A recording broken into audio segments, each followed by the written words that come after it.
everyone, and welcome to TED Excellence, the show in which honesty is the conditionally advantageous policy. And I come to you live from my Corona bunker on the moon with Dogcat Fox, a Pepperjack, and all of you. Good evening, everyone. Welcome to Thursday. Terrifying Thursday. Terrifying for some, glorifying for others. Who knows? We'll find out together this evening. Okay, so this is a very special episode. You'll find out why. The title of the article I have on the screen at present might give you a clue. And I have a lot of preamble to do, so I want to get to the hellos, and then we're going to get into it. So, Jaeger Pony, hello. Texas Attorney General, double secret agent, hello. Nathaniel Taylor, hello. Mike R, hello. Keeverdam, hello. Useless Rebel, hello. Zeke Weiss, hello. Swirl Blue, hello. And then chat jump, because of course it does. Fun Time Bats, hello. Lurking Gopher, hello. Jamie Milquist, hello. Burgid, hello. Matt Barnes, if I didn't already say hello, hello. Peter Silak, Hades 313, hello. Non-Vitae Rex, hello. Spittle Bevies, hello. Roger Reynolds, hello. And my phone beeps at me because work wants to tell me something. It always wants to tell me something. Tell me something, work. Thank you, work. Let's see, who else is here? Roger Reynolds, hello. Devil Fruit Zero, hello. Robert Pincus, hello. Dom O'Leary, hello. Otho May, hello. Johnny Hellcat, hello. Atheist Icon, hello. Noah Asensio, hello. Attack Alpaca, hello. Ebony Williams, hello. Resolute Germ, hello. No One Nowhere, hello. I think that's everyone. If I'm Cannibalistic Wizard, hello. All right. If I missed anyone, I apologize, but I've got a lot to say ahead of time. So, spoiler alert. We're about to watch a TEDx where the speaker has been shown to be lying about herself. So here's the thing. Just on the chance that someone in the future starts watching this and doesn't know where I'm coming from on here, all right?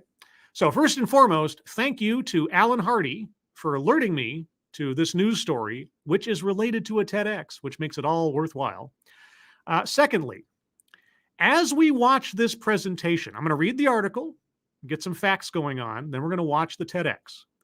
As we watch the TEDx, it is going to be the height of schadenfreude with our retrospective knowledge to see where our speaker starts telling lies. It's going to be fun. It's going to be funny. But here's the thing. As we watch the now I haven't watched the presentation. I haven't even read this article yet. But as we watch the presentation, here is my assignment for us all, myself included. For as much as we can point and laugh at the speaker as she starts presenting things that we are about to find out are not true, we also have to take whatever she is presenting on its own merits. Okay? So, separate from the credibility of the speaker, we also have to be honest about what is being presented and assess it on its own. Okay? That's what we're going to do. So it's going to be kind of a sweet and sour sort of mixture of a presentation and a show tonight. All right? I don't know how it's going to work. Never done one of these before like this. So here we go. Let's start off with the article telling us what we'll know that wasn't known in 2019 when this presentation took place. Canada's Indigenous health expert, Carrie Bourassa, loses job when ancestry claims prove false. A Canadian medical researcher who rose to become the nation's top voice on Indigenous health has been ousted from her government job and her university professorship after suspicious colleagues investigated her increasingly fanciful claims of Native American heritage and learned she was a fraud. Ooh. I can't wait. Before we get there, thank you, Cryptic. Hello, Whiteness, my old friend. I have come to watch you again. This TEDx will make my vision dizzying. Hey, scribe, something is ring. And the la la la within the sounds of TEDx. Thank you, Cryptic. Appreciate it. Continuing on, Carrie Bourassa, a public health expert who served as scientific director of the Canadian Institutes of Health Research's Institute of Indigenous Peoples' Health, was suspended on November 1st, 5 days after the state-owned Canadian Broadcasting Corporation published a lengthy expose of her background. Far from being a member of the Métis Nation, as she had long claimed, a laborious trace of Bourassa's family tree revealed that her supposedly indigenous ancestors were in fact immigrant farmers who hailed from Russia, Poland, and Czechoslovakia. Quote, "It makes you feel a bit sick," said Janet Smiley, Smiley, a Metis professor at the University of Toronto who worked with Bourassa on a book about indigenous parenting. Quote, "To have an imposter who is speaking on behalf of Metis and indigenous people to the country about literally what it means to be Metis, that is very disturbing and upsetting and harmful," unquote. Okay, I'm not going to read any further because I have a feeling that they're going to start quoting from her TEDx presentation, and I don't want to ruin that. So there you go. The baseline is none of her ancestry and background have anything to do with indigenous or native North American peoples at all. Her claims of having ties to any native tribes or anything else is all a lie. That's what we need to know as we go into this. Okay. Thank you, Johnny Hellcat. She told me she'd return my feather after the talk. Oh, now. Yeah, it's going to be something else. So thank you, Johnny. Sorry. Sam Squanch. Sorry. Metis is pronounced Métis. I apologize. I am obviously a dumb white man, so I don't know these things. So Métis. I will try. Hopefully she'll say it correctly in her own thing. So with all that being said, give me a second while I do the awkward job of changing over overlays and as well changing over which screen I'm sharing. 1 second here. I have to make sure it's all technically correct. That there, and that there, and me there. Okay, there we go. Now this looks like a real TED Excellence. All right, so with all that as preamble, again, we're going to have fun listening to her lie about herself, but you're also going to weigh her argument and or presentation separate from her own credibility on its own merits as we proceed. All right. So bingo card for the night is bingo card A, as in Alien Autopsy, which was the most popular after a coin toss hoax that I put on the poll. If you'd like to participate in the poll for the next bingo card, be sure to follow me on Twitter. That was my sort of quasi Casey Kasem voice. And if you don't know who Casey Kasem is, that's because you're far younger than I am. Anyway, with all that being said, I'll start off with a few seconds for sound test. You guys tell me if you can hear this, and we will begin as soon as it has some sound.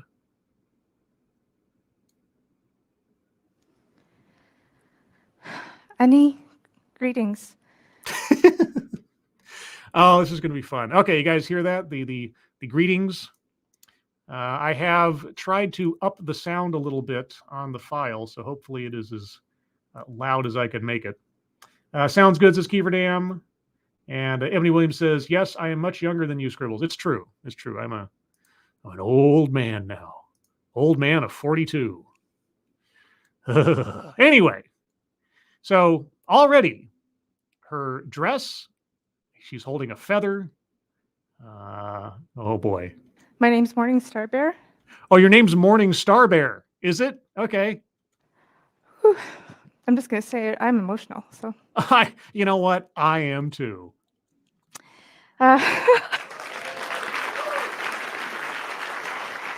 I have to imagine that applause there is kind of symbolic of exactly what she hoped to gain by classifying herself as something that she is not and taking advantage of something that she has no business taking advantage of.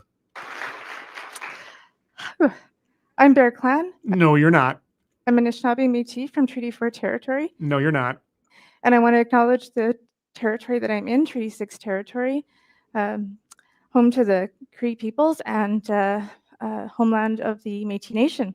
I wonder if she's like, her voice is shaky and she's nervous because she knows that she's lying out of her rear end. I'd like to think so. I also want to acknowledge my ancestors who are clearly here with me.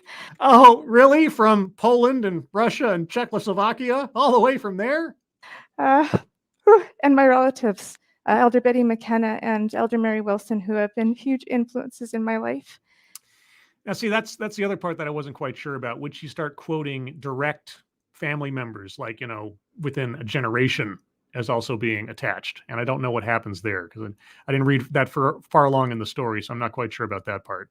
And I want to thank Morningstar Lodge staff who are here, made the trek today, and also Margaret Kisaka-Piesas from All Nations Hope. Oh, I should mention, I forgot to mention this. This TEDx has been scrubbed from the TEDx/TED Talks library. So far as I know, you cannot find this on YouTube on any of the official TED channels. But I'm resourceful, and so I was able to find a copy. But while we are here, let's just start out with the bingo card, because there's at least one square we can circle right off the bat without having to think about it too hard, because that's really the whole point of the presentation. So first off, I'm going to circle free space. And second off, anecdote that probably never happened.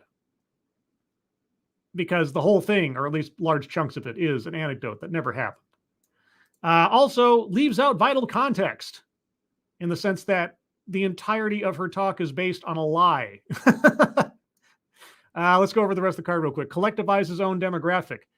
Well, see, here's the thing. The Mate is not her demographic. Is it Mate or Mite? I already forgot. It's not her demographic. She's not actually collectivizing her own demographic. Systemic institutional, not yet. Sales pitch for product or service. We'll see. Childhood or family anecdote. Family anecdote, yes. Her family, her ancestors, etc. Doesn't necessarily have to be a true anecdote, just an anecdote. Diversity, equity, and inclusion, not yet. Plays victim. We'll see. Microaggressions, unconscious bias, not yet. Privilege, no. Contradicts own point or argument. We haven't had the argument yet. We can safely call false on her claims to herself, but we haven't heard her argument yet. Patriarchy, no. Weightless example, we'll see. Wage gap, no. Feminism, no. Marginalization, not yet. A list, I'd be surprised if we don't get there. White supremacy, not yet. Word salad, and I'm not going to classify her lying as word salad. We'll take it in stages here. Self-vilification or wretchedness, I'd be surprised. Make something about race, sex, etc. for no reason. Well, we don't know what the reason is yet. Attempt to coin new buzzword, buzz phrase, not yet. Mind reading assumes motives. We'll see. And benevolent condescension. Yeah, I'm going to do that one just because of the fact that she is lying about herself and taking advantage of an entire people for cred or something. I don't know. But either way, so on the board, we have childhood or family anecdote, free space, benevolent condescension, anecdote that probably never happened, and leaves out vital context. Tony Giff asked, we are doing a card chat. Which one? If you look up at the top, there should be the pinned comment. Card A. A is an alien autopsy. And links to the bingo cards are in the description. Let's continue. And also the Institute of Indigenous Peoples Health Research staff. And also all the mentors who have walked with me now and in the spirit world. Rich. So I was born to parents who, I can't look at this slide because my gramps is there. Yeah, I'm sure you can't look at this slide. Okay. And I know he's here with me today. That may be so. I have no idea what the truth is of her actual family members, her mother and father and grandfather, etc. But again, all the researchers put in on her claims, and so I have to assume none of it is true. But I was born to teen parents, and I grew up in the inner city, and we were poor. My grandfather, my gramps, as I like to call him, he was a huge influence in my life. And for a long time, we were in north central Regina, and we moved around.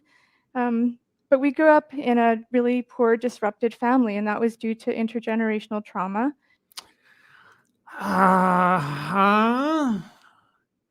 Yeah, was it though? I mean, maybe it was. I can't believe anything you say about yourself or your family now. So that's on you.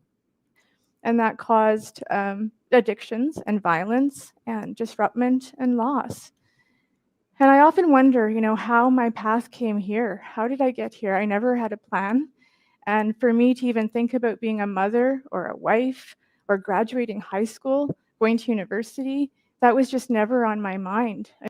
Kieverdam says plays victim in the chat. The problem is that I don't know if, her claims of having a impoverished childhood or disruptive life and everything else, they may be true, separate from her claims of ancestry. So I don't have enough yet to say for sure. It may be the case as we go on, but I'm a little hesitant quite yet. Thank you, Cryptic. Regina is a crap name for a city.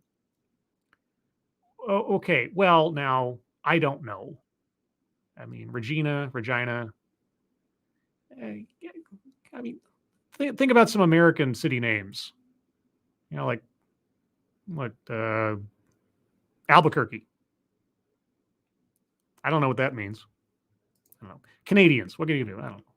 Americans, what are you gonna do? I don't know. I mean, what was on my mind was survival, right? Uh-huh. But I remember sitting on my gramps' bony knee, Uh-huh. and that was a safe space for me. A safe space on a bony knee. Okay. And he would, when I was on his knee, he would say to me over and over again, my girl, you're going to be a doctor or a lawyer. And he would make me repeat it over and over as there was chaos going on, usually violence.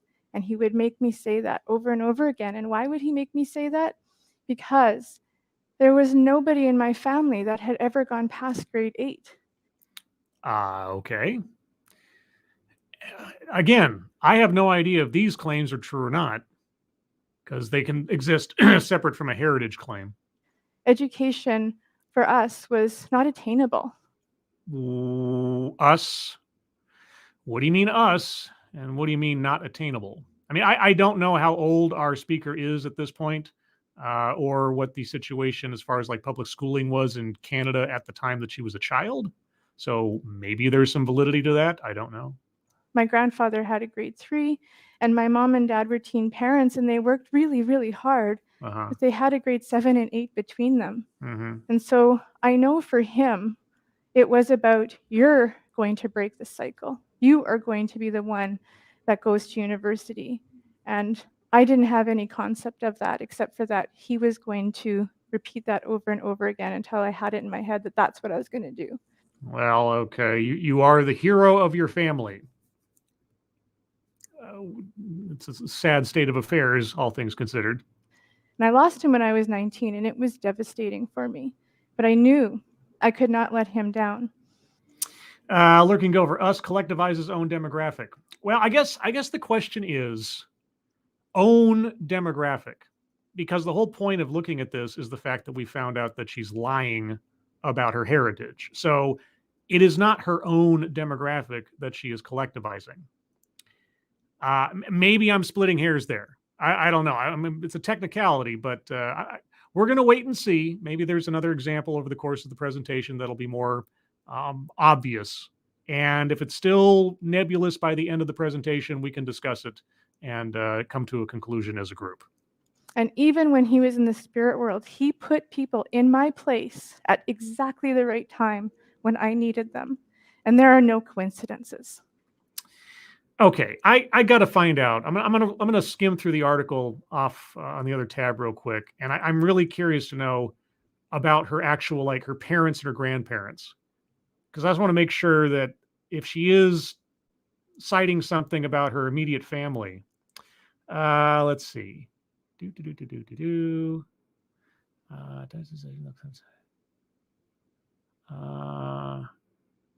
right, I'm gonna read a little bit more from the article. Let's see. Quote, when I saw that TEDx, to be quite honest, I was repulsed by how hard she was working to pass herself off as Indigenous, unquote, said Winona Wheeler, an associate professor of Indigenous studies at the college. Wheeler, a documented member of Manitoba's Fisher River Cree Nation, started digging into Bourassa's genealogical records and took her findings to the media.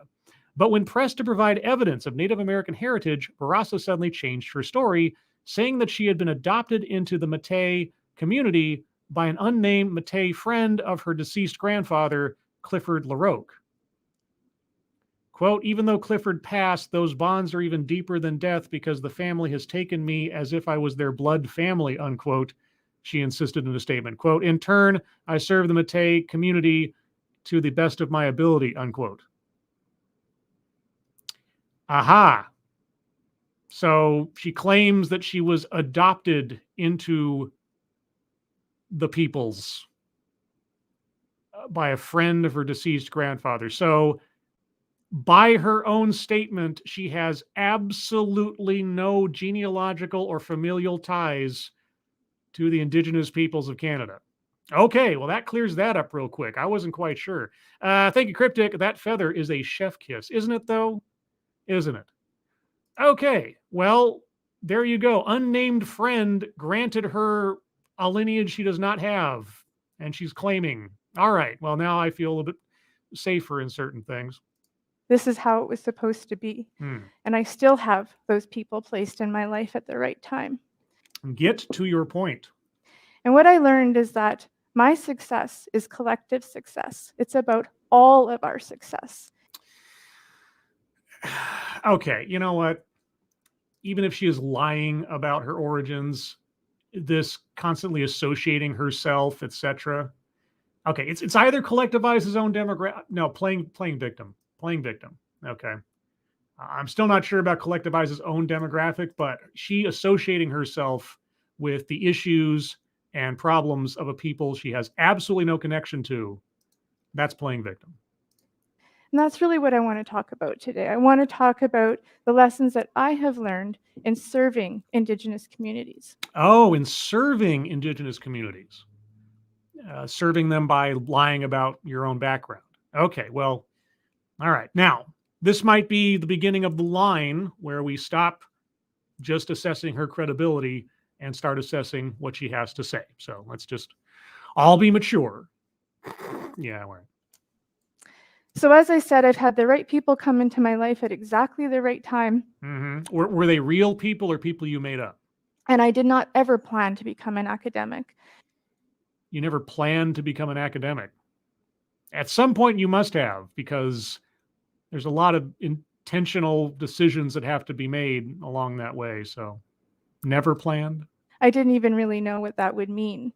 But I do know that research has become an incredible positive force in my life. Well, at least until someone applied it to your background. And then... And, that's kind of interesting because historically, research has not been good for Indigenous communities. Well, in a way, it's been great for Indigenous communities because it found out that you're a liar. So that's a positive step, I suppose. Not for you, but hey.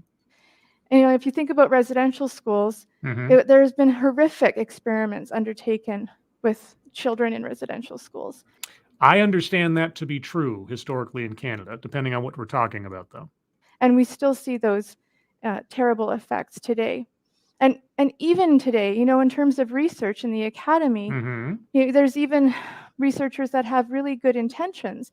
They go into communities and they have these research proposals and they think they're doing good and they cause more harm. Such as, I'll stipulate, but I'd need an example. And they cause more harm because it's not community-based and it's not community-driven. Well, I can believe that since you're not actually part of the community. So it's driven by something else. Okay. I believe you. Right? And then it becomes unethical. Oh, well, we wouldn't want to do anything unethical. And so you also look at the government. Government has reams and reams of data that is First Nations, Métis, or Inuit data that should be held and owned. And the ownership, access, and possession should be theirs. Yeah, it probably should be theirs. And what entity did you work for prior to this scandal coming out? Oh, yeah, the Canadian government. Well, golly gee. And it is not. And that's unethical. Yes, unethical. You're correct. It would be unethical to take something from a people's and claim it as your own as though it was part of you, even though it wasn't. That would be unethical. And why am I talking about this?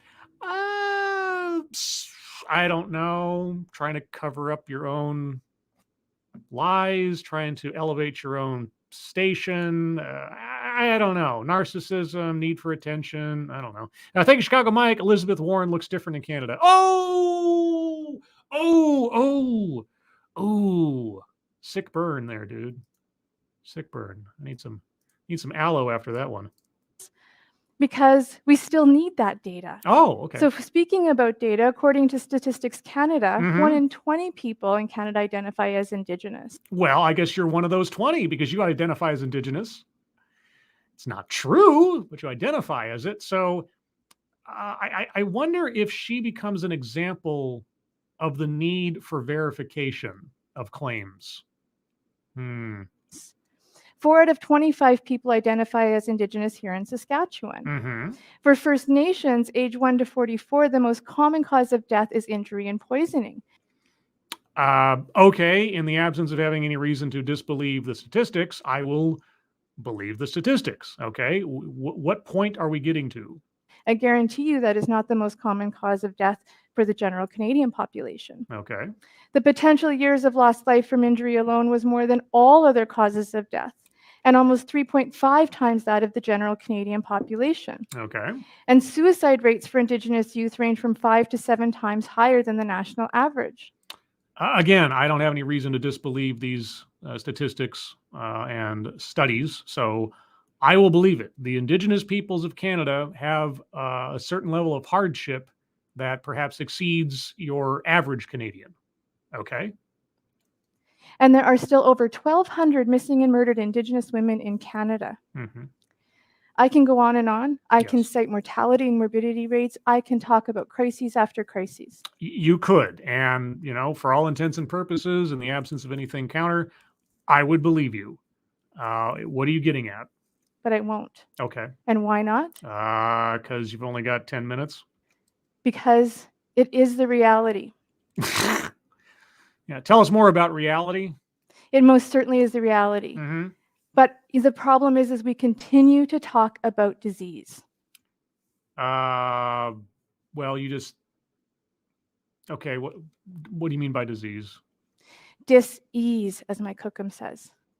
Yes, but what are you talking about? Dis-ease. Yes. So why is it that as researchers in the academy, we're trained to focus on the problem? Because if you don't understand the problem, then it becomes difficult to find a solution. I mean, you can treat the symptoms of a problem, but you won't be treating the problem. Or maybe I'm misunderstanding. We go into Indigenous communities and we ask about the problem, but what do we not do? I don't know. We don't ask about the solutions.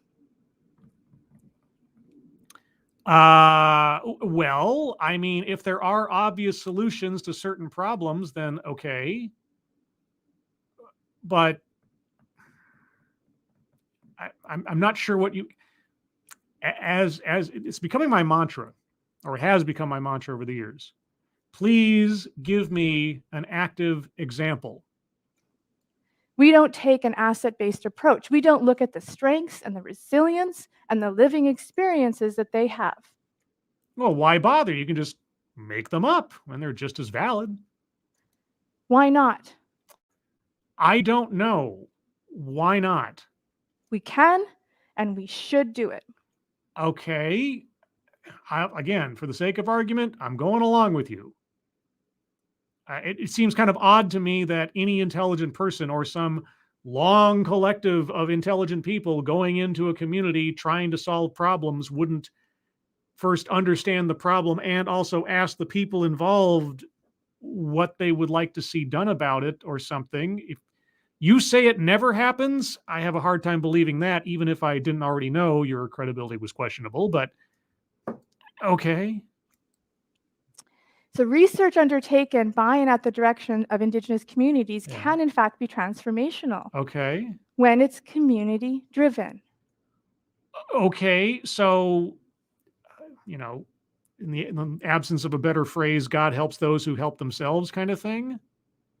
All right. So you are against outsiders coming into Indigenous communities and trying to guide or dictate people towards solutions. Well, ironic. Right? Right.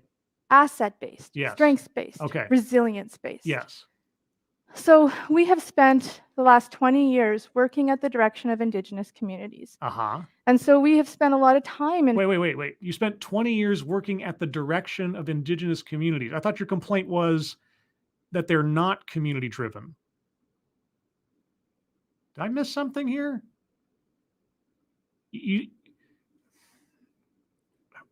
Okay. Maybe I missed something. Who are you talking about as who doesn't do these things? And now who are you talking about that's been doing these things for the last 20 years? I've had a disconnect somewhere. If someone in the audience knows what I'm missing, please let me know in the chat, because I'm a little off here. in First Nations communities. I'm going to back up a little bit just to make sure I didn't miss anything, because I don't want to miss anything. Keeverdam. Oh, list. Yes, you made a list. Resilience, etc. Okay. Circling a list. Thank you, Keeverdam. All right. Let's see. Thank you again, Cryptic. Focus, haunt us is all over the place. Oh, Jesus. Yeah, okay. I get you. FAUX might be the better way to go about it, but okay. Indigenous communities can in fact be transformational. Yes.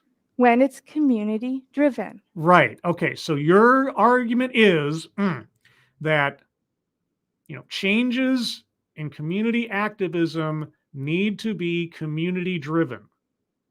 That outsiders coming in do a disservice because they are not part of the community. They are outsiders. They don't understand the problems, the culture, etc.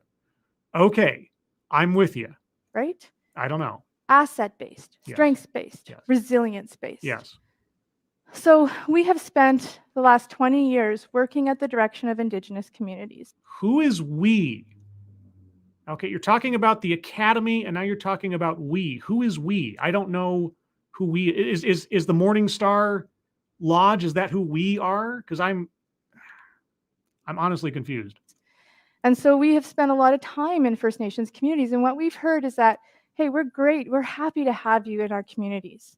But the problem is that we're stretched really thin. Okay. Right? We're under-resourced financially, human resource-wise, and we'd love to have you here, but we don't get a lot done. Why?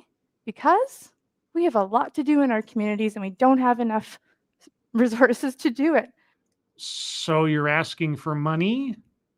Or you're asking for money on behalf of... Okay, I'm going to assume when she's talking about we versus the academy, she's talking about her Morning Star Lodge or whatever that was. Let me make sure I get that name right again. Right, the Morning Star Lodge. Okay, so the Morning Star Lodge exists separately from the academy. I'm assuming. I don't want to get it wrong here. Thank you, Mr. Tickle Trunk. Pushing actual racism aside, the largest factor in Native poverty results from self-exile, living exclusively in small, non-productive communities. I will stipulate to Mr. Tickle Trunk's expertise because the donation has a CA in front of it, and so he knows more about Canada than I do. Okay. Let's see if she addresses that somewhere in here. We don't have the resources, she says. Okay, so it's a money ask. First Nations communities, and what we've heard is that, hey, we're great, we're happy to have you in our communities. But the problem is that we're stretched really thin. Right? We're under-resourced financially, human resource-wise, and we'd love to have you here, but we don't get a lot done. Why? Because we have a lot to do in our communities and we don't have enough resources to do it. So how about this? Carrie, can you provide some space in the academy? Because we don't see ourselves there.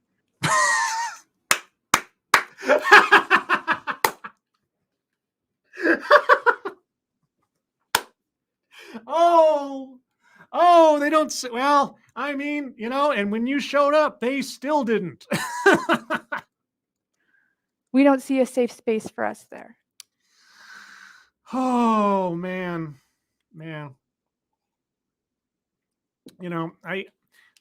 As I was preparing for this broadcast tonight, I was thinking to myself, I had to remember, like, did I ever do a show or a video on this presentation? Because I've done a lot of TEDx's in my time, and I wanted to make sure that I wasn't like revisiting something that I'd looked at previously, because that would be entertaining.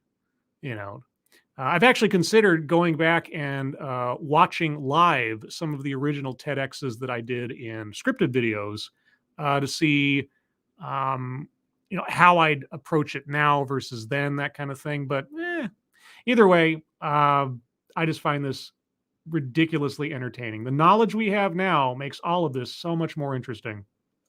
And so we took on the challenge, Uh-huh. and we brought that vision they had to reality. A reality of you. And the reality is that they wanted a community research space at the university, and they also wanted a training space for the upcoming youth. Okay. And you were able to provide those things? For young scholars, young Indigenous scholars. And we made that happen. Okay. Now, again, being pragmatic, setting aside our speaker's absolute lack of credibility for herself, that does not necessarily invalidate any good that she did afterwards. Now, it's all based on a lie, but that's not to diminish the possible benefits that came about from her efforts. It is a fine line to walk, and I'm not giving her any more credit than she deserves here, because really it was probably the efforts of other people more than herself that did the actual work. But all the same, I'm not going to devalue anything that came about as her efforts that ended up being positive in some way. We had one of the first Canada Foundation for Innovation grants, and we built Morningstar Lodge. That's how Morningstar Lodge came to be. Okay. And I said, we have staff here, right here. And okay, hold back your tears. It's okay. It's all right. You'll get through it somehow.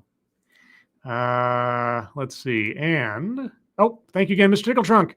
2 out of 2. Since they don't produce enough capital like poor white Southern Americans, native bands aren't able to create capital and pay for quote unquote resources. Okay. I see. All right.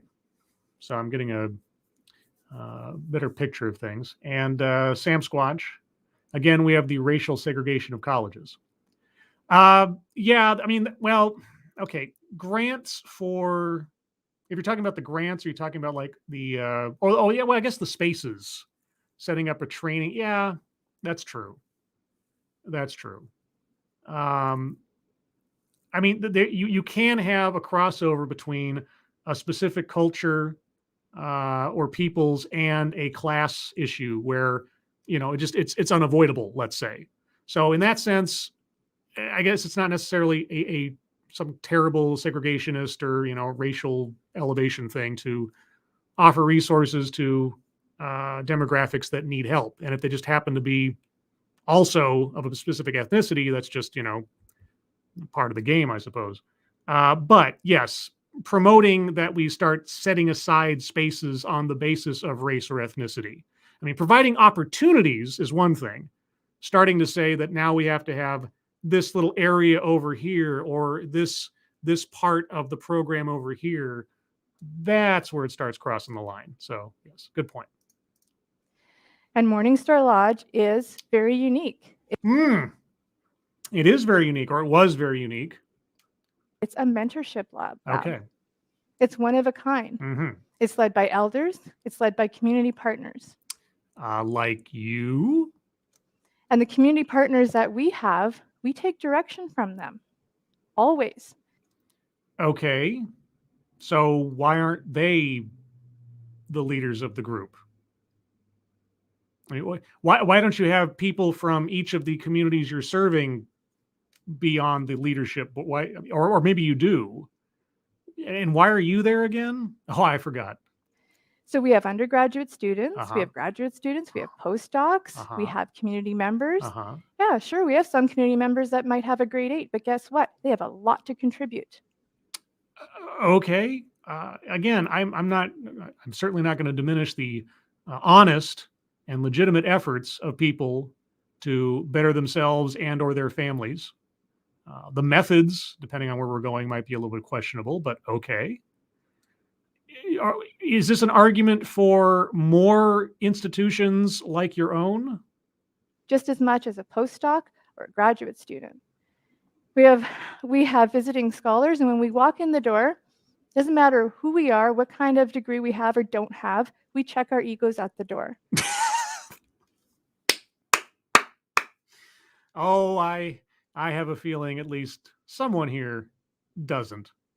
And we remind ourselves why we're here. Mm, Who do we serve?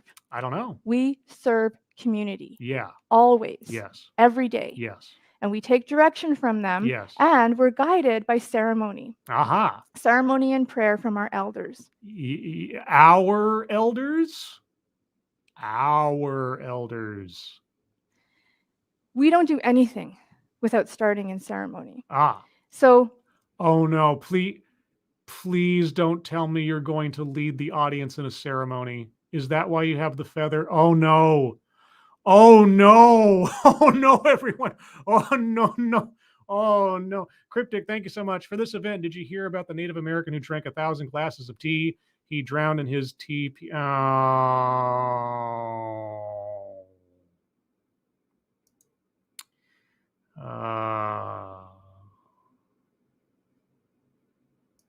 right.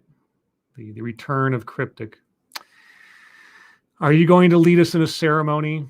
Please, please tell me you're going to lead us in a ceremony. Morningstar Lodge students and staff and community members, we also have a variety of training activities, and we call this training. So as much as you might get training in, software or like NVivo and SPSS and all of that, if you're a grad student, you know what that is. Okay, I know what the feather is. Is she? It looks like she's holding like one of those like motel bells that you like, you hit ding ding, or like Salamanca from Breaking Bad and on his wheelchair. Is that what that is? I can't tell. But this kind of training is different. Land-based learning, indigenous body mapping, making tobacco ties and ribbon skirts. Uh-huh. Okay. I don't disbelieve you that these things happen. What I'm going to assume her argument here is that there should be more community-led efforts in bettering indigenous communities. That if outside forces are going to attempt to help or uplift indigenous communities, that it should be a sort of responsive effort instead of somebody going in thinking that they know what the answers are. I think that's what we're getting at here. And if that is what she is getting at its core, it's not necessarily an argument I disagree with. Okay. I mean, there's that term in corporate business, the subject matter expert, or SME, or those familiar with the matter. So if that's what she's pitching here by itself, I don't necessarily disagree.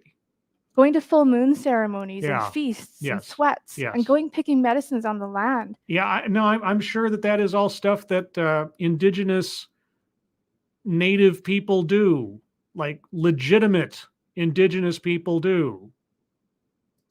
Thank you, Keldrig. I didn't know Justin Trudeau had a sister. Oh, no.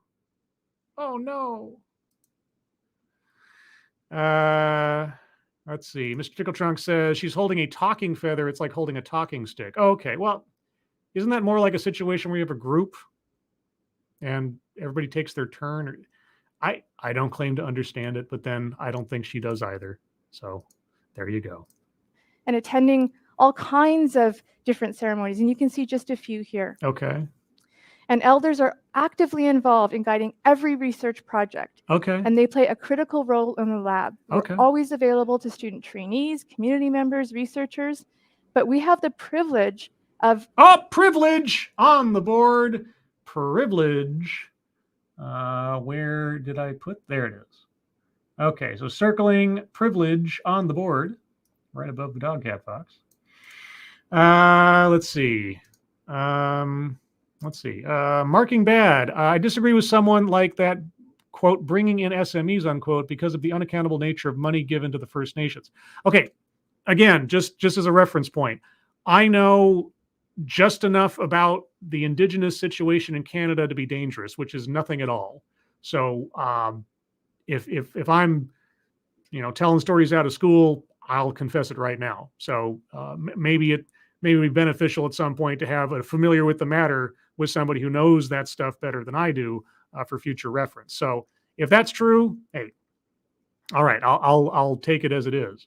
But I'm operating on the basis of what I'm presented with in the talk. So if it's wrong, if it's presented incorrectly, and I'm also digesting it incorrectly, either now or certainly in the comments of the video itself below, by all means, provide more information, correct me, supplementary. I appreciate it all. So just as a umbrella statement. Now, what I am curious about, maybe I missed it. What exactly is the training for?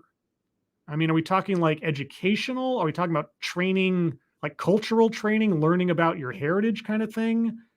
Is that what the elders are there for? I'm a little fuzzy on what the overall intent of this education is meant to provide students. Getting the direction from community partners, and they help us build new Indigenous research methodologies. Research methodologies. Okay, so it's about research. Okay. Why is that important? I don't know. Because it is a fundamental act of self-determination. Well, that's true. I mean, you made some definite fundamental acts of self-determination. I'll grant you that. And that is always the goal. Mm-hmm. So we prioritize Indigenous knowledges and languages. Yes. We develop the new Indigenous research methodologies, and that creates a decolonizing space. Decolonizing. Okay. So I know what that means in the literal sense. It means purging yourself of certain peoples that look a particular way, or classifying anything that might come from someone who doesn't look like you as being some kind of overarching invasive colonial effort. But so this is what you're teaching your students or the people that come to this. I'm still unclear in exactly how all the mechanisms of this operate. That creates that safe space we were talking about. Yes, a safe space, a safe space from outsiders. And if everything I'm hearing from my viewers thus far is true, isolationism is probably not the best idea. We celebrate and recognize Indigenous knowledges, and that doesn't mean we don't use mainstream methodologies, but we prioritize the Indigenous methodologies. Again, I know I keep saying it, I'm a broken record. I would love for her to break down an example. Like, student X came into the Morningstar Lodge and they lacked this, and we did this, this, and this. And then this student went on to do, etc. Something, because I'm very unclear as to what the purpose or overall intent of this is. Thank you again, Cryptic. Why did the Alaskans start listening to Native American folk music? No one really knows. They're just really into it.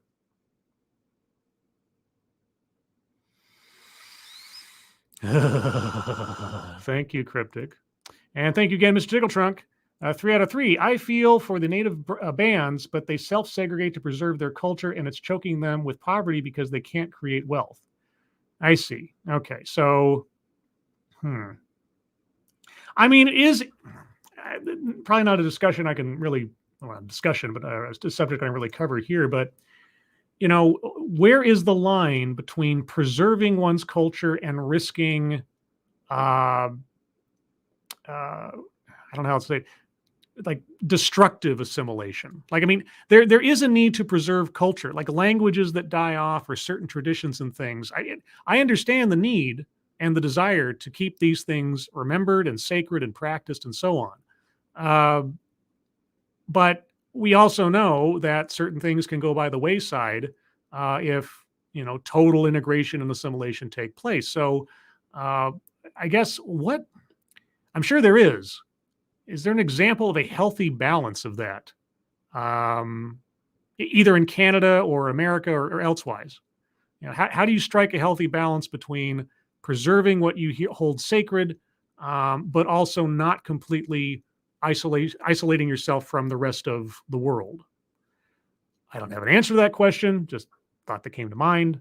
Maybe a subject for another time. And I want to say that there are quite a few Indigenous methodologies in terms of collecting data, Uh-huh. but there are very few in terms of analyzing data. Okay, what is a Indigenous method of collecting data? What separates it from a non-Indigenous method? Like what does that mean? I know I'm probably not going to get an answer to that question, but I ask it all the same. So we've been really working diligently on developing Indigenous methodologies for analyzing data. Why? Because we need that Indigenous lens, and not only from an academic perspective, we need the community to be ethically engaged and ensure their lens is on that data analysis. Okay. Ethically, it's a constant source of hilarity here, but what is a Indigenous methodology of collecting data? Why is it Indigenous? What does that mean? If our speaker does not tell us, I would love for somebody to give me an actual example from reality as to what she's talking about, or an actual proposed example, because I want to know things, and I'm not being told the things I want to know. Let's see. There was something here in the chat I just saw a minute ago. Bridget, Scribe, you were looking for post-World War II Japan. Okay, yeah, that's a good example. Okay, I'll take that. All right. So yeah, how do you preserve a culture while still not being completely xenophobic to the rest of the world? All right, I'll give you that. Thank you, Cryptic. We all know about mohawks, but what was the most popular facial hairstyle for Native Americans? A patchy beard. You forgot the T in patchy, but okay. Thank you, Cryptic. You're done. You're done. Yeah, no. Maybe for this broadcast, I have a feeling you are not, in fact, done.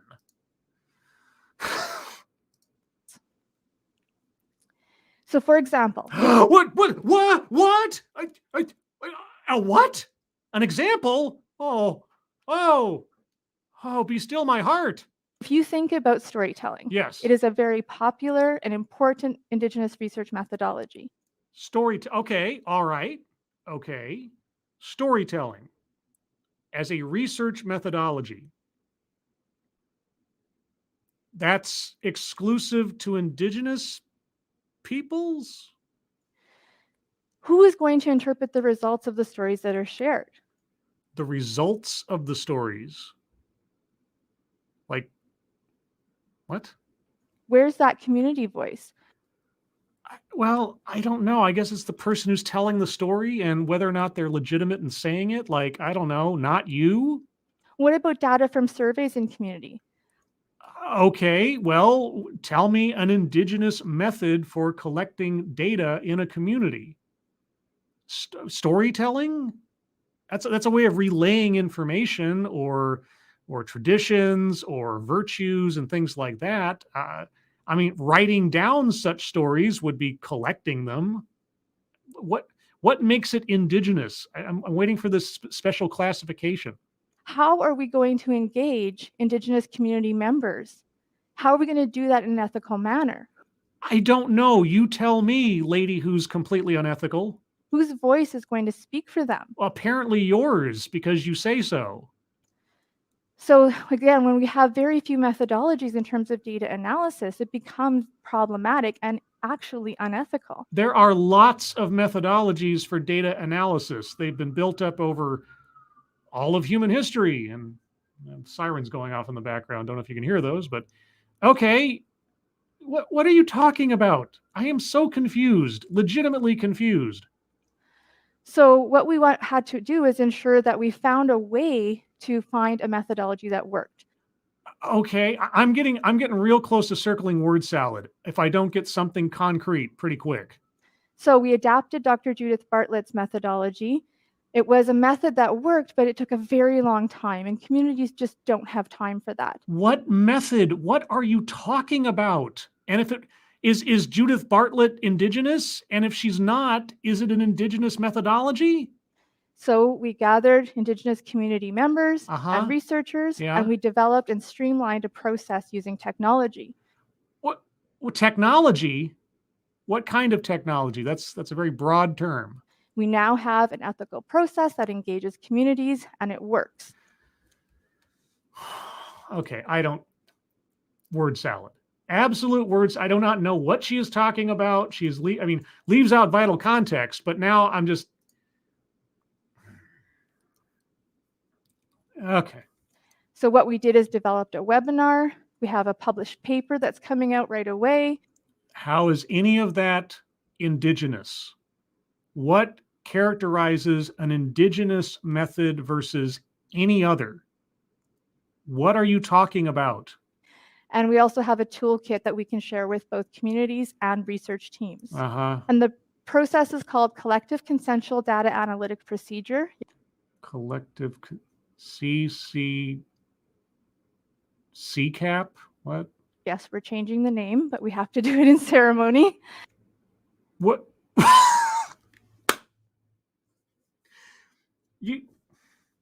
You have to have a ceremony to change the name of a data collection procedure. Oh, okay. I have no idea if that makes any sense. Maybe that is a tradition. Okay, I want to hear that again. What was it again? We did is developed a webinar. Yes. We have a published paper that's coming out right away. Yes. Who is the author of that published paper? I hope it's not you. I hope it's someone who's actually telling the truth. And we also have a toolkit that we can share with both communities and research teams. And the process is called Collective Consensual Data Analytic Procedure. Collective Consensual Data Analytic Procedure. CCDAP. Okay.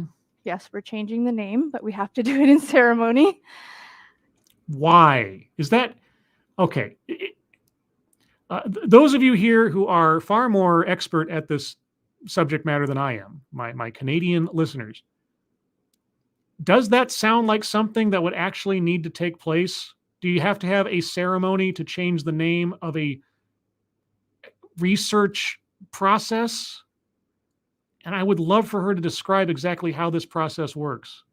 And the point is that it's done in an ethical manner. Communities are fully engaged, and they decide how their stories are going to be told and who gets to tell them. Okay, question in the chat from Kiradam. New buzz phrase.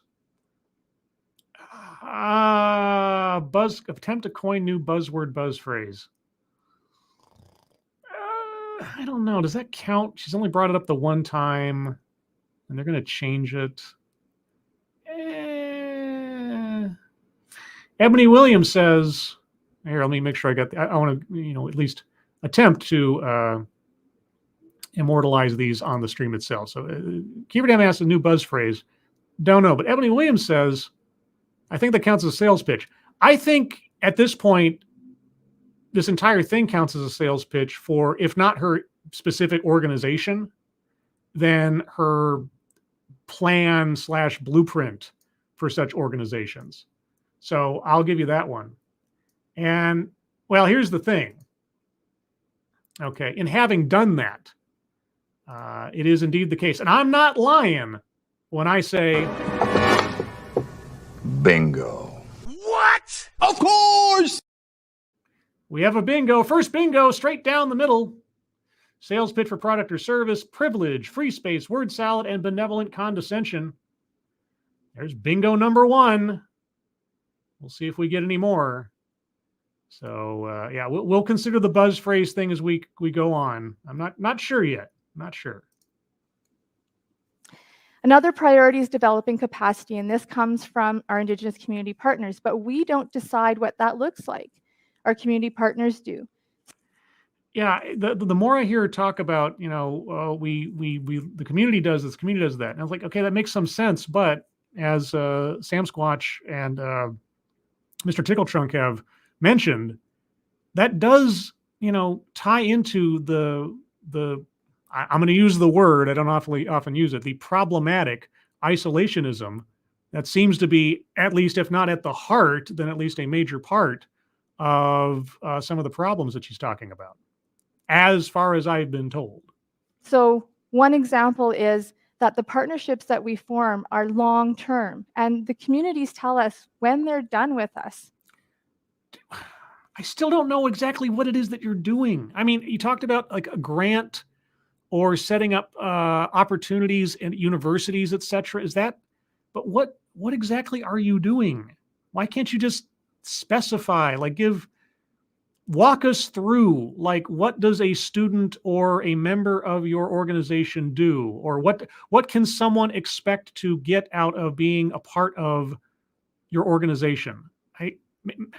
Maybe I've just been so befuddled by all the other, unspecified terms and things. What is going on?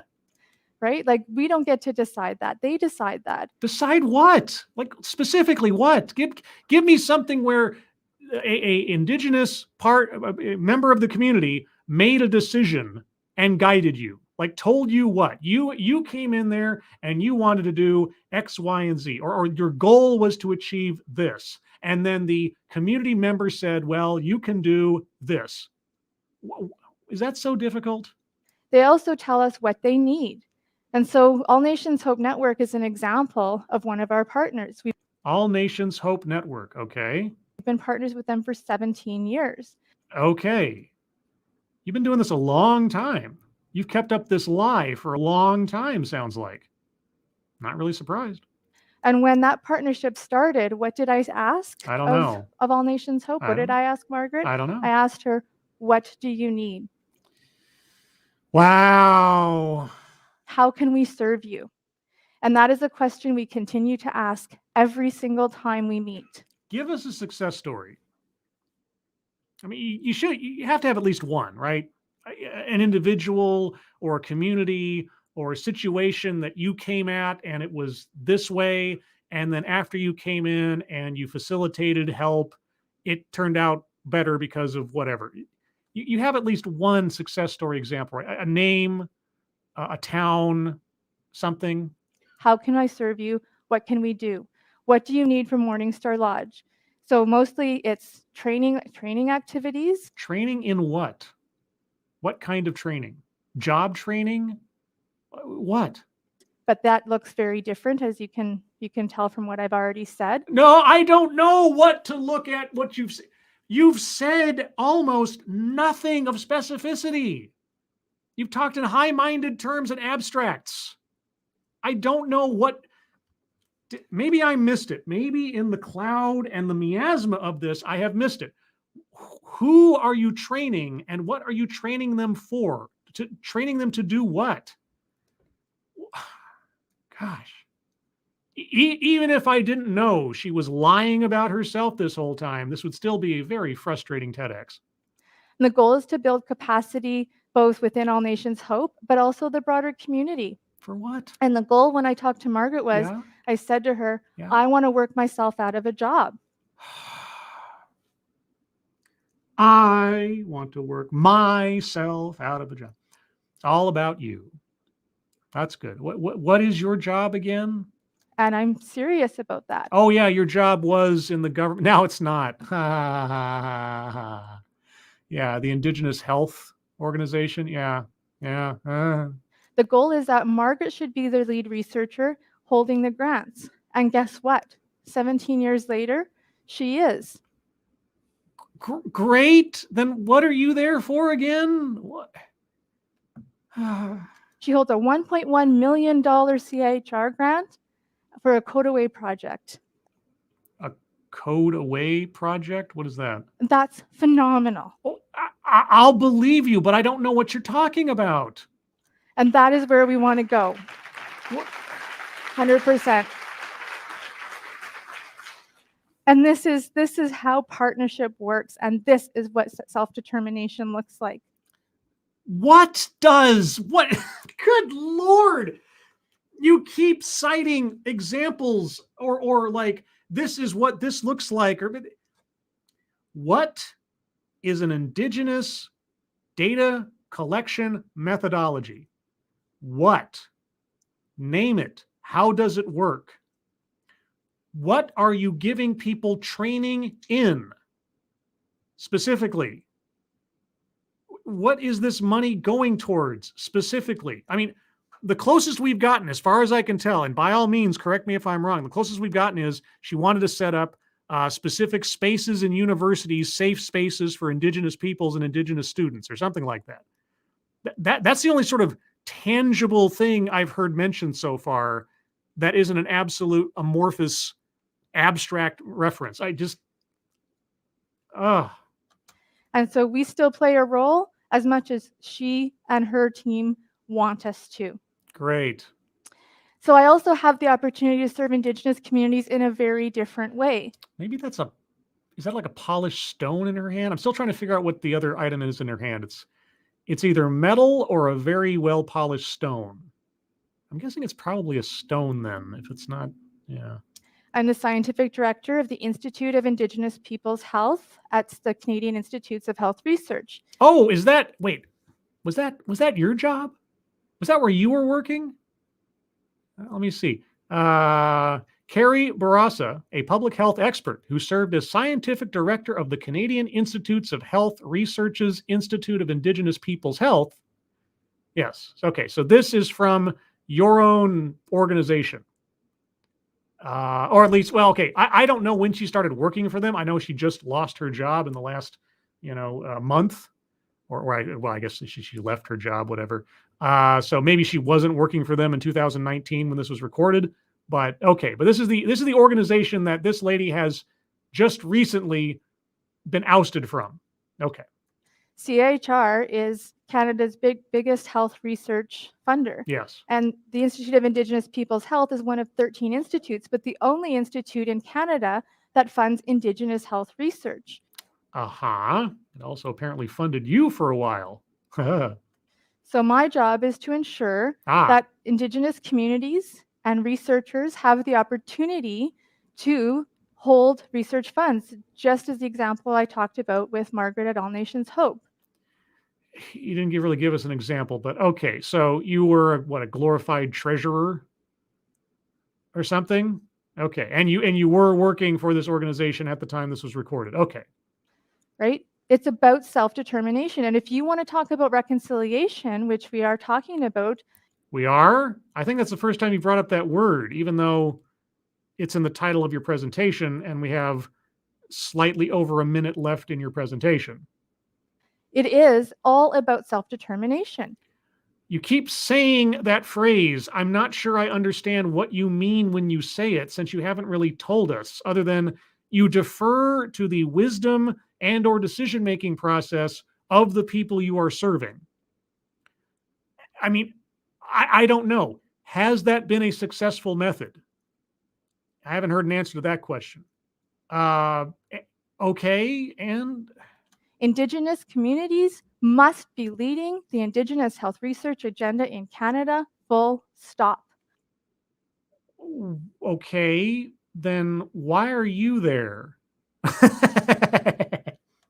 And that is my job, is to create that ethical space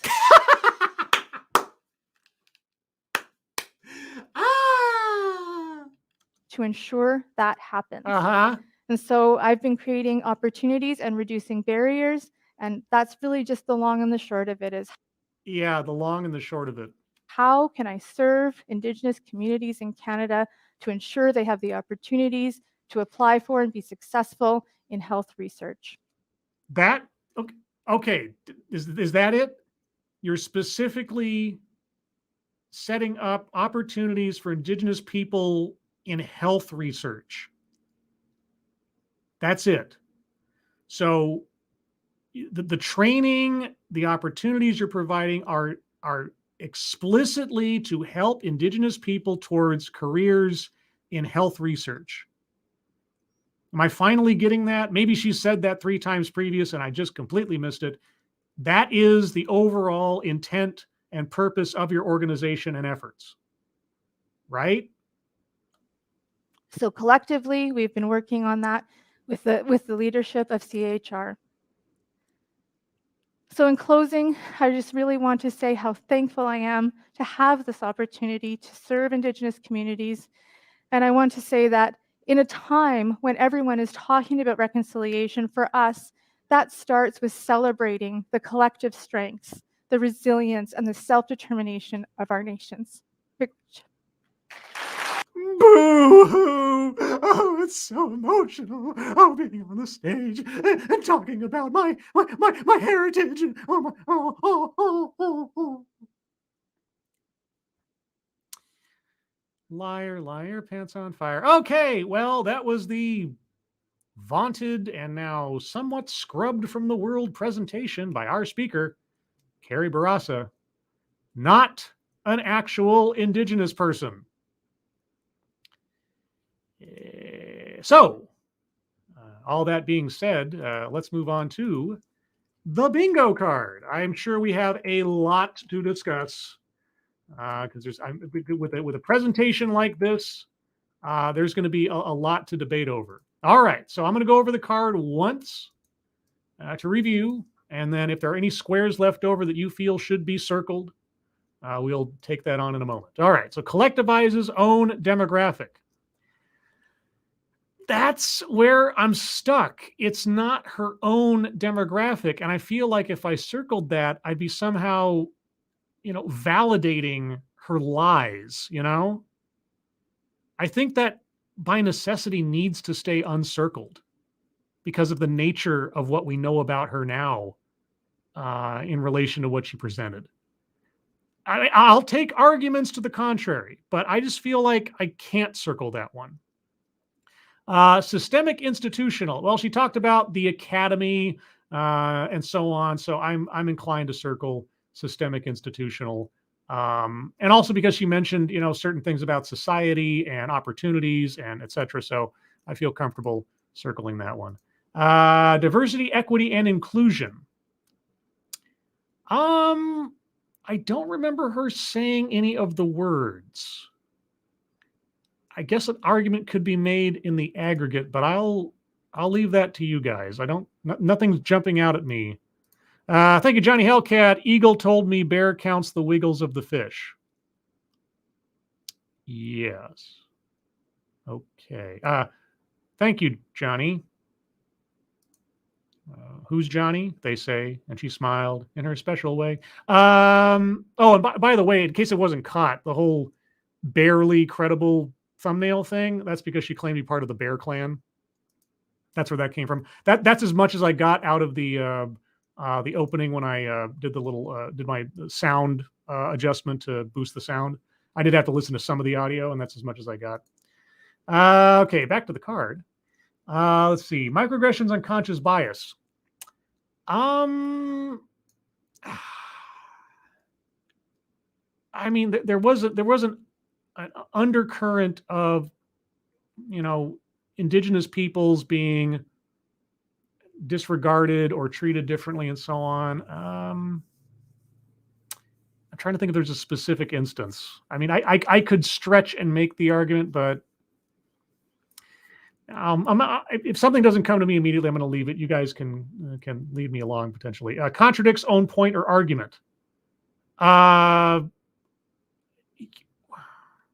Gosh, what was her argument? Well, I mean, there was a contradiction inherent to the argument that, these things should be guided by the people that are part of the community, and then she's just the facilitator. I don't have any. I didn't have anything to put up against her claim to know whether she was contradicting herself, because again, it's hard to parse out where just the fact that she was lying about herself is versus the actual argument she was making. And the argument she was making, did she contradict her own point or argument? Was there something in there that I went bug nuts on? Okay. My brain is jelly after that. I'm going to leave that for now. Patriarchy. No. Weightless example. Yeah, when she said, for example, and then didn't tell us what she was talking about. So yeah, nearly every example where she predicated it with, for example, and then didn't tell us what it meant.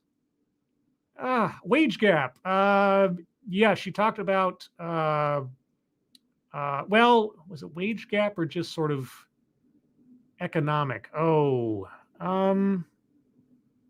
Did you talk about people getting paid less for something? I know I'm being a stickler here, but I'm trying to keep us honest here, unlike our speaker. Feminism, no. She talked about elders, but she didn't like focus specifically in on marginalization. I think that was implied by the overall thrust of the efforts, is that these things need to be done because the people involved are marginalized and don't have the resources, etc., to do this or to achieve this on their own, that kind of thing. So I'll take that one. White supremacy. Surprisingly, well, no, decolonize. Oh, yeah. Yes, decolonize. You must decolonize the space. Yes. Okay. Give them that one. Self-vilification or wretchedness. No. She played the victim. She did not. No, not in this talk. I mean, in the real world sense then. Make something about race, sex, etc. for no reason. I'm inclined, just because she kept bringing up indigenous methodologies for collecting data, but then never told us anything. That's more leaves out vital context. Make something about race, sex, etc. I mean, the etc. part can leave the field open. For no reason. I might need some help with that one. Attempt to coin new buzzword, buzz phrase. She only brought up the name of that thing once and didn't dwell on it, so I'm not inclined to say that was a new buzzword, buzz phrase. I mean, and in fact, she was effectively saying it was bad and she wanted to get past it because they were going to change the name, so it didn't sound like something that she wanted to popularize. Mind reading assumes motives. Yes, of all the indigenous people that she claimed to be a member or kindred spirit of, that she knew or had any experience, etc. Yep, I'm circling that one. Okay, so that's where I'm at the end of looking over the card. I don't think I have any stealth bingos I missed. No. All right, so now is the time where I will take arguments for squares yet to be circled. If you have an argument for a square that should be circled, please put it in the chat and be sure to tag me with an @scribelight on it so I can see it more clearly from everything else. Not to say I won't spot it otherwise, but it just makes it a little bit easier. As I wait for some of those to roll in, some programming notes. First and foremost, thanks to everybody for your attention and comments and encouragements in regards to my true crime videos. My latest one just dropped last week, and it's got amazing response so far. Lots of positive stuff from that. I have made a exclusive playlist for my true crime stuff in case you just want to focus on that, because some people come to my channel like, oh, I love your true crime stuff, and like, what's this other stuff you do? Ew, or they don't know, whatever. Anyway, so thanks again for that. Also, the Sunday stream coming Sunday at 8 a.m. Pacific, 11 a.m. Eastern. What's it going to be on? I have no idea. I'm going to be out and about and actually out of town briefly on Saturday, so I will have even less time to think about it. So it'll be a complete surprise to me, just as it will be to you. And that's Sunday, 8 a.m. Pacific, 11 a.m. Eastern. All right, so going to the chat. Johnny Hug, contradiction. She wasn't she talking about ethics or something early on? Okay, now, as I said at the top of the show, we have to divide between the speaker's personal credibility and the argument she is making or what she is presenting on its own merits. Okay, her being a walking contradiction is one thing. Did she make something about her presentation contradictory in and of itself, separate from herself? That's, and I said that would be the challenge at the top of this. I knew when we got to the bingo card, there'd be some areas where it'd be like the overlap between her honesty and the material that she was presenting. That's the challenge here. So no, her bringing up ethics, even though she herself is unethical, is not a contradiction to her argument. Okay. Now, if somebody has a argument against my theory on this, let me know, but that's how I'm looking at it. Let's see. Excuse me. Faithless, claiming it should be all by natives while faking to be one and doing it for them. Again, I cannot lean on her self-contradictions. It has to be something about her argument, about what she was presenting. And I know there's going to be some fuzzy areas there, and that's why this is a challenge. Cannibalistic Wizard, Scribelight. By scholars, does she mean brewmasters? Also, her demographic is other fakers like Warren and fraudsters. Collectivizes her own. No, I didn't. No, sorry, Wizard. Wasn't part of the presentation. Yes, I know that she's inherently contradictory. I want you to. Here's the challenge: separate her from the argument made. In the course of the argument she was making or the presentation she was putting on, were there contradictions in that argument? Her being a walking contradiction is its own thing. And we've kind of already covered that with the couple of squares that directly applied. So I know I'm not making this easy and I'm being a stickler for it, but that is my, that's my mandate to you all as it comes to mandates. Let's see. Now, what does Kyle Mack have to say? My family thinks they're part native. I pissed them off when I did my DNA ancestry and came out 97% British and 3% Scandinavian. Oh, ooh, okay. That's not good. That's a revelation you don't, probably not Thanksgiving dinner type of material. Let's see. Necrosol, Scribelight. She, at the time, represented the class or group. No, again, I know, you guys are hating me for this. It's not her own demographic. Because when I'm talking about, see, that part of her presentation is relevant because we know she was lying. So it's not her own demographic. It is, in fact, decidedly not her own demographic. So I can't make it so, and I'm not, like I say, going to retroactively justify her lie in some way. Let's see, 4 through 8. Yeah, you guys are having conversations amongst yourself, which I do appreciate. I don't see any arguments for circles to be squared. I know the contradictory one, it seems very tempting. It seems very tempting, but I need something that pertains specifically to the presentation. Mykar, I would argue the collectivized zone demographic square should count for the talk and not for hindsight.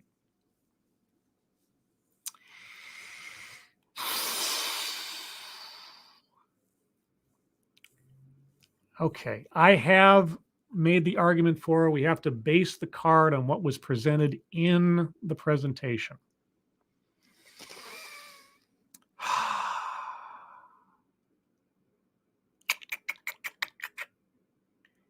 Okay, all right. You know what?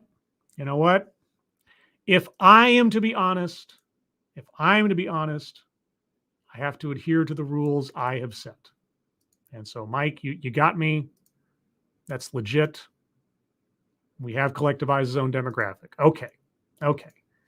And for the record, she wasn't collectivizing her own demographic. Okay.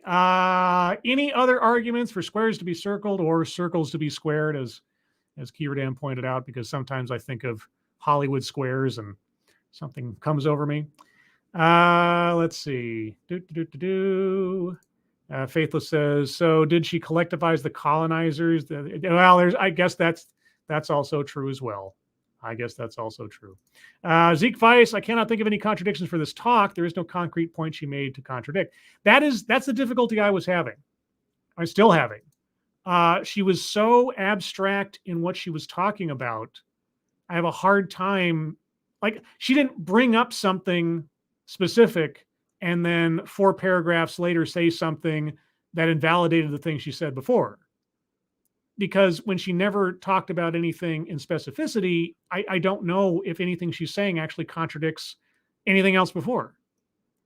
So, yeah, that was... Mr. Trunk, was there a WTF moment? I think we got close. Well, I guess I didn't do the WTF because whenever she brought up something that underlined the fact that she was lying the whole time, it wasn't a surprise. It wasn't shocking. It was funny. It was hilarious, but it wasn't a WTF because I knew the what of the situation. It was just sort of funny every time she brought it up. And Mr. Tickle Trunk, I think she assumed too much knowledge on the part of the audience and jumped over things. That could be true. I mean, oftentimes TEDx's are put on for events that are themed. Like all the speakers will be coming up and talking about, the future of artificial intelligence. Like that'll be the topic. And then you'll have 5 or 6 speakers that give different presentations on that theme. And so for all I know, this presentation was part of a series of indigenous issues. And so, yeah, perhaps so. Perhaps so. That doesn't make her presentation any better, but that could explain it, certainly. And Zeke Weiss, honorary award for one of the funniest TEDx's. Unintentionally so, but yes, possibly so. Possibly so. But yeah, I'll go, let me look one more time. Diversity, equity, inclusion. I mean, she was talking more about like isolating than including. But, hold on a second here. Thank you, Bridget. For the etc., for no reason, there was no need to bring up that they were trying to change the name, and it seems like she was just adding the ceremony part to sound fancier. Huh. Okay, let me sit on that one for a second, because diversity, equity, inclusion. Well, it's a square for a bingo, and that's why I'm hesitating.